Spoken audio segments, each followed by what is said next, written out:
Uma chuva gélida caía em grandes gotas nas ruas encharcadas de neon de Tóquio. Como o detetive Satoshi diria depois, era uma noite perfeita para um assassinato. Assassinato não passava pela mente de Akutami enquanto caminhava pelas ruas vazias à meia-noite sob seu guarda-chuva preto.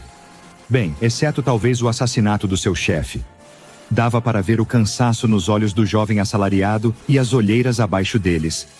Era a quinta noite dele fazendo hora extra no escritório. O gerente dele tinha gritado com ele na frente de todo o escritório, deixando-o tremendo e humilhado. Desde então, ele fazia hora extra sem receber nada como penitência. Ele não podia se dar ao luxo de perder esse emprego, mesmo que a empresa o fizesse trabalhar como um cão. Com a chuva forte no guarda-chuva, ele nem tinha forças para chorar. Ele não imaginava essa vida, só sobrevivia, voltava ao apartamento minúsculo para ver TV, comer refeições instantâneas e dormir. Seus pais sempre pressionavam por netos, mas ele não tinha tempo para namorar e só queria conhecer alguém. Perdido em pensamentos, ele entrou em um beco cercado por mercearias e casas de ramen já fechadas há horas. Pelo jeito, teria que se contentar com miojo em casa. Antes de mergulhar nos habituais ritmos de autocomiseração, Akutami foi despertado de seu torpor por uma visão desconhecida. Uma mulher parada sozinha, quebrando a monotonia do cinza opaco do beco com o vermelho cereja vibrante de seu guarda-chuva. Alguém estaria prestes a atender suas preces? Ele ficou paralisado onde estava enquanto a mulher se aproximava dele. Ela tinha idade semelhante à dele, era atraente e vestia-se de forma profissional e elegante, com longos cabelos pretos. Ela usava máscara cirúrgica, algo já comum antes da pandemia e ainda mais agora. Akutami sentiu o coração disparar sob o paletó barato. Quando ela se aproximou, o perfume lembrava flores de cerejeira. "Olá", disse ela. A voz dela lembrava jazz suave acompanhando um café quente. Sentia como se algo apertasse sua garganta. Ela realmente falava com ele? "Você acha que eu sou bonita?", ela perguntou. Só essas palavras quase causaram um ataque cardíaco em Akutami. Ela parecia uma NPC romanceável das visual novels que ele jogava. Nos dias de folga, nunca ousou imaginar que uma garota assim se aproximaria dele. "Sim, claro, eu acho você bonita", ele gaguejou, sentindo-se um idiota. Ela inclinou a cabeça depois disso, quase surpresa, de verdade. Ele nem conseguia encontrar as palavras, apenas acenava freneticamente com a cabeça, o rosto completamente vermelho. Ela levou devagar a mão esquerda ao rosto, prendendo o dedo no elástico da máscara na orelha esquerda. Em um movimento fluido e treinado, ela tirou a máscara e sorriu, se é que aquilo podia ser chamado de sorriso. "Eu ainda sou bonita agora." Akutami recuou, deixando o guarda-chuva cair de sua mão frouxa no asfalto encharcado. Sua mandíbula caiu de horror diante da cena. O rosto da mulher era uma ruína. Suas bochechas estavam cortadas com sulcos profundos dos cantos da boca até as extremidades da mandíbula, expondo todos os dentes, brilhando com saliva. Não houve palavras antes mesmo que ele soubesse o que estava acontecendo. Ele soltou um grito animalesco de puro terror, e isso pareceu ser suficiente como resposta. A mão da mulher desfigurada se retorceu e estalou, acomodando o surgimento e crescimento de novos ossos sob a pele. As falanges distais dela, ossos na ponta dos dedos, pressionaram para fora da carne e unhas, alongando-se e afiando-se em pontas cortantes como navalhas. A última coisa que Akutami viu foi um clarão na escuridão. Enquanto aquelas garras cortavam seu rosto e pescoço, e o chão abaixo subiu para encontrá-lo, a chuva arrastando seu corpo para a sarjeta. Como se nunca tivesse estado lá, os pensamentos que se apagavam, presos na prisão de seu crânio, eram de que ao menos não precisaria trabalhar amanhã. Na manhã seguinte, a rua estava isolada com fita e repleta de policiais. Detetives anotavam e equipes da perícia coletavam amostras. Um comissário de polícia falava à imprensa, tentando conter rumores de que essa seria mais uma vítima do criminoso ainda não capturado, apelidado pelos tabloides de O Retalhador de Tóquio. Mesmo que fosse, ou pelo menos era isso para o Departamento de Polícia Metropolitana de Tóquio. Para mim e para outros membros da Fundação SCP, esse era mais um incidente típico causado pelo SCP-6979. Antes de continuar, convido você a pausar um momento. Tudo o que você está pensando agora, deixe isso de lado. Quando comecei a investigar os arquivos deste caso, eu esperava encontrar mais uma anomalia malévola que matava indiscriminadamente apenas por diversão. E se você também acreditava nisso, eu te convido a ouvir com atenção, porque nada poderia te preparar para os rumos estranhos e perturbadores que este caso em particular toma. Ou o fato de que o que parece ser um único assassino sobrenatural rondando os becos de Tóquio é apenas um fio que leva a algumas das partes mais sombrias da história do Japão. Dito isso, prepare-se, vamos continuar. Assassinatos desse tipo podem ser rastreados, mesmo que provisoriamente, até o século XVII. No Japão, porém, é impossível saber quais casos vieram de meios anômalos ou foram apenas assassinatos humanos. Felizmente, na era moderna, temos uma maneira fácil de diferenciar. Enquanto eu editava o próximo episódio sobre o assustador mistério SCP, que você verá em breve, me deparei com um programa de edição cujas habilidades parecem quase sobrenaturais. Mas esse software é totalmente real. Estou falando do Opus Clip, e se você ainda não ouviu falar dele, agora é a hora. Esse software tem habilidades que tornam meu processo de edição incrivelmente rápido e eficiente. E grandes criadores do YouTube, como Stephen Bartlett, Jubilee Logan, Paul, Mark Rober, Louis House e muitos outros já estão usando. Quem edita clipes curtos, de vídeos longos, sabe como isso é demorado, especialmente com vídeos de 3, 4 ou até 10 horas. Eu entendo bem essa sensação. O Opus Clip automatiza a edição de shorts, analisando o seu vídeo e criando clipes curtos, prontos para as redes sociais. E além de tudo isso, há um recurso chamado agendador automático que permite selecionar vários clipes e agendá-los com antecedência. Assim, seu conteúdo é publicado, enquanto você acompanha outro caso misterioso da SCP. Para agilizar o fluxo de trabalho, você pode usar o rastreamento de assunto por inteligência artificial, que detecta, rastreia e reenquadra automaticamente para manter o objeto centralizado. Quer um editor de vídeo inteligência artificial completo que corta tudo? Acesse o link ou escaneie o QR e use o código Summer of Focus na compra. E ganhe uma semana grátis, depois 3 meses com 50% de desconto ao se inscrever no Opus Clip. E agora, de volta à nossa história. Ataques do SCP-6979 tendem a ocorrer em áreas com altas concentrações de radiação ativa, o resultado ambiente de altos níveis de crença religiosa. Há muitas partículas lambda, falarei mais sobre eles depois. E um nível de rume geralmente aberrante, sugerindo um enfraquecimento do tecido da própria realidade quando o ser SCP-6979 aparece. Agentes da Fundação também estudaram de perto os arquivos da Agência Imperial Japonesa de Exame de Assuntos Anômalos, ou IJAMEA. Essa era a versão japonesa da Fundação, que atuou no Japão Imperial até o fim da Segunda Guerra, quando o regime colapsou.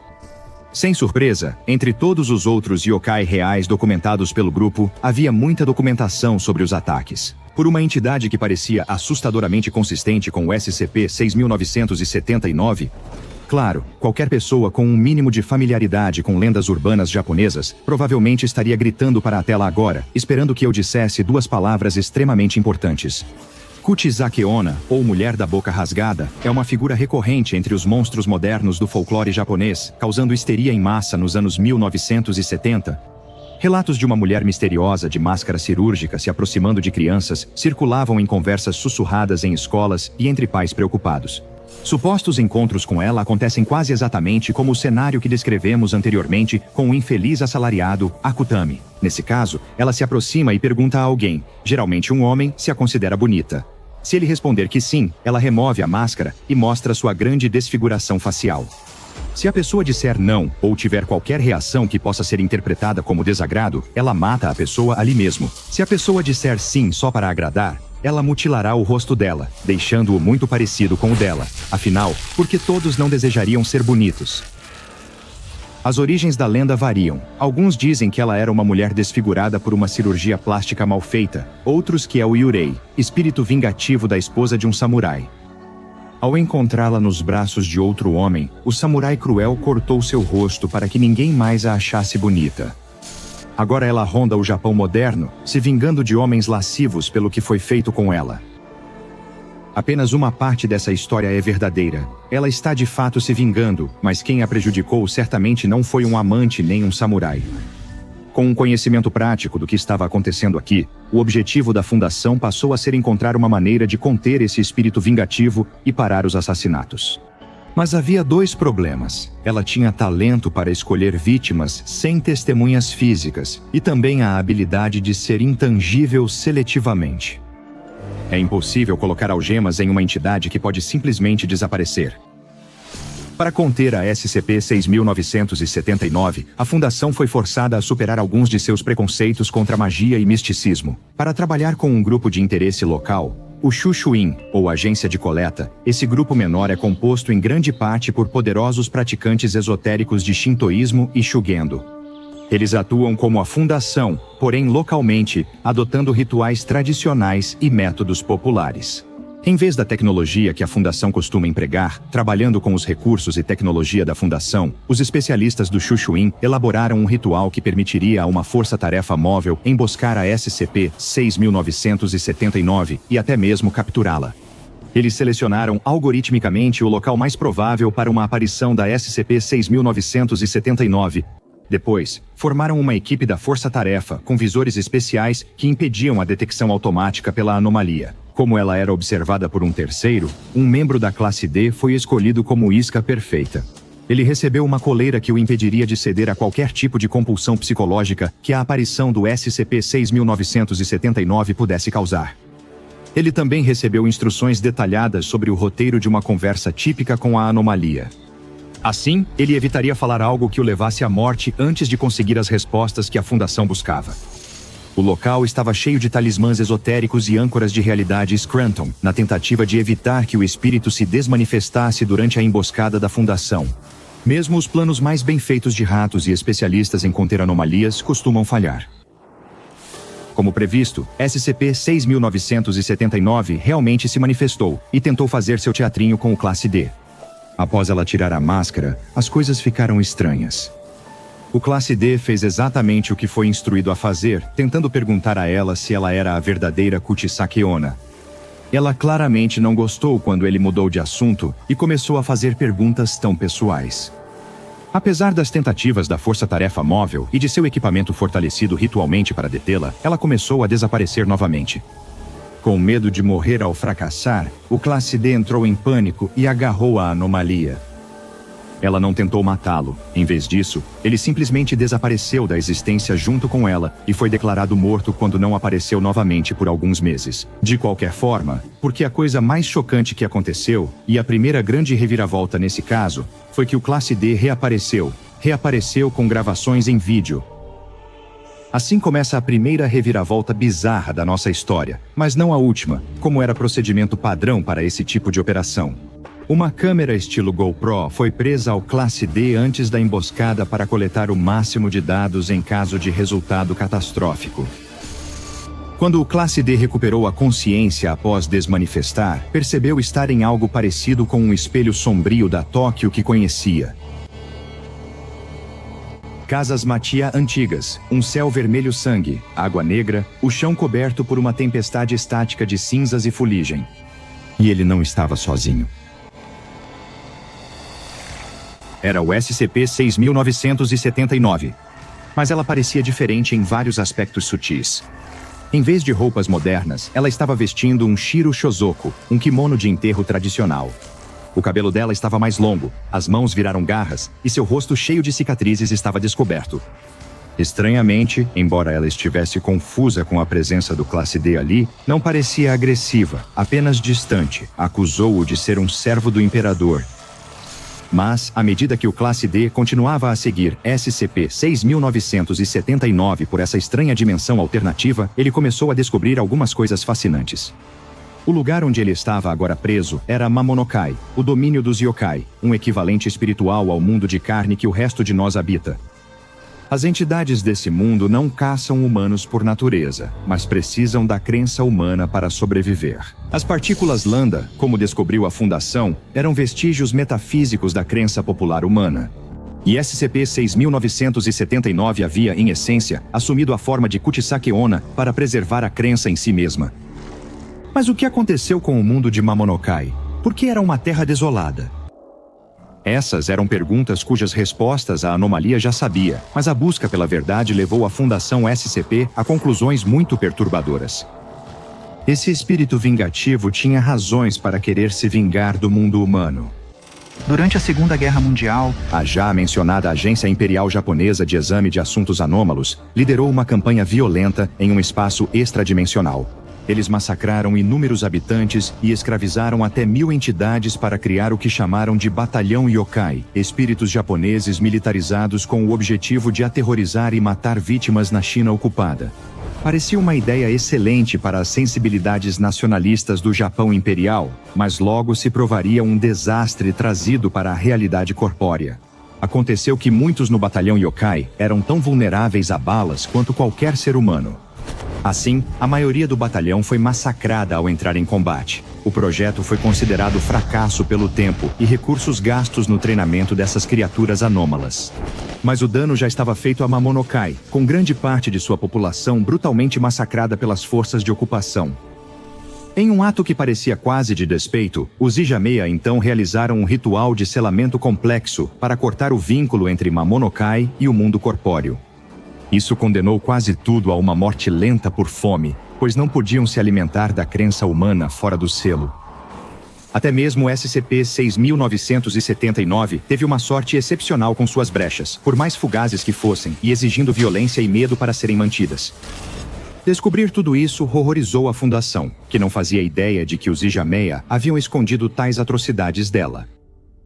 Talvez, para conter totalmente o SCP-6979 e acabar com os assassinatos, eles precisavam corrigir os pecados de seus antepassados. Liderando esses esforços de reparação, estava a doutora Cho Yu-yan, pesquisadora chinesa à frente do renomado Departamento de Mitologia e Folclorística da Fundação. Cho era solidária com os 6.979, pois seus antepassados também sofreram brutalidades horríveis das forças de ocupação japonesas na Segunda Guerra Mundial. Ela ofereceu um ouvido compreensivo aos 6.979. Ao ouvir o pior que ela viveu, ela jurou quebrar o selo de Mamonokai e trazê-la e seu povo ao mundo moderno. E ao longo do ano seguinte, surpreendentemente, Cho e seus colegas da Fundação conseguiram cumprir sua promessa. Graças ao trabalho próximo com grupos esotéricos locais, eles descobriram como quebrar o feitiço de ligação que os Ijameya haviam formado décadas atrás. Isso permitiu que o livre fluxo de crença nutrisse a antiga Kuchisake Onna e seus irmãos Yokai. Planos já estavam em andamento para construir uma base da Fundação em Mamonokai. Enquanto isso, Cho trabalhou diretamente com 6.979, oferecendo terapia, aconselhamento psicológico e ajudando-a a aprender sobre o mundo moderno. Tudo parecia estar indo tão bem, exceto por um pequeno detalhe que deixava Cho profundamente desconfortável. Os livros de história fornecidos para que ela ensinasse SCP-6979 sobre o mundo humano eram censurados. Praticavam revisionismo histórico, minimizando especialmente os crimes de guerra cometidos pelo exército imperial japonês nos territórios ocupados, principalmente na China. Cho levou essa questão ao seu superior, o diretor do sítio Seisho Mamiya, apenas para ser informado de que essas edições eram para o bem. E no interesse de não dar ao SCP-6979 qualquer motivo para se voltar contra a humanidade. Depois de terem feito tanto progresso com ela, por que focar no passado quando poderiam, em vez disso, voltar seus olhos para o futuro? Cho não acreditava nisso. Era a dor do seu povo, enterrada ali para manter uma boa imagem pública. Ela achava que tudo que pudesse ser destruído pela verdade merecia isso. O diretor Mamiya não concordava. Ele, em termos bem claros, a ameaçou com consequências terríveis se ela voltasse a tocar nesse assunto. Eles imporiam sua narrativa a qualquer custo e não tolerariam insubordinação. Mas será que a verdade poderia permanecer oculta para sempre? Quando surgisse, haveria selo capaz de escondê-la de novo? Acesse o Patreon do Dr. Bob e torne-se pesquisador júnior hoje. Agora vá assistir a outra entrada dos arquivos do Dr. Bob, como a SCP-2450 Dentes.